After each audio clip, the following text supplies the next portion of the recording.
So traffic అవేర్నెస్లో 300 మందికి training ఇచ్చాం sir already. ఈ 300 మంది మళ్ళీ ఇంకొక ఒక్కొక్కరు మళ్ళీ 100 మందికి ట్రైనింగ్ ఇస్తారు. So 300 into 100 will become 30,000 trainees అవుతారు సార్. సో 30,000 ట్రైనీస్తో ఎన్ఎస్ఎస్ వాలంటీర్స్, అలాగే I have 3 lakh students in Hyderabad who are intermediate ప్లస్లో ఉన్న వాళ్ళు 3 lakh చిల్డ్రన్ ఉన్నారు sir. So I have requested them per month 1 hour time ఇవ్వమన్నాం సార్.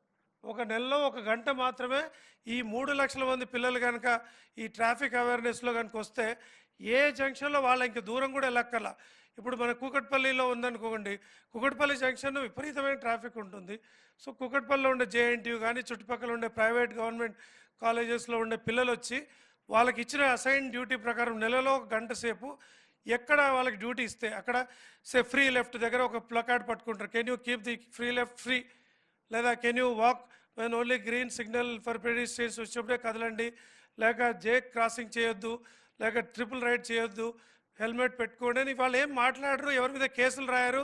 దే జస్ట్ అవేర్నెస్ కల్పించే విధంగా నిలబడితే డెఫినెట్గా ట్రాఫిక్లో చాలా మూమెంట్ వస్తుందని మేము అనుకున్నాం. సో 3 లక్షల మంది మనకు పనిచేస్తారు sir. This we are going to realize in next 1-2 monthsలోనే 3 లక్షల మందిని హైదరాబాద్లో సిటీ ట్రాఫిక్ విభాగానికి ఎన్ఎస్ఎస్ తరఫున ఇవ్వబోతున్నాం sir. This is first component.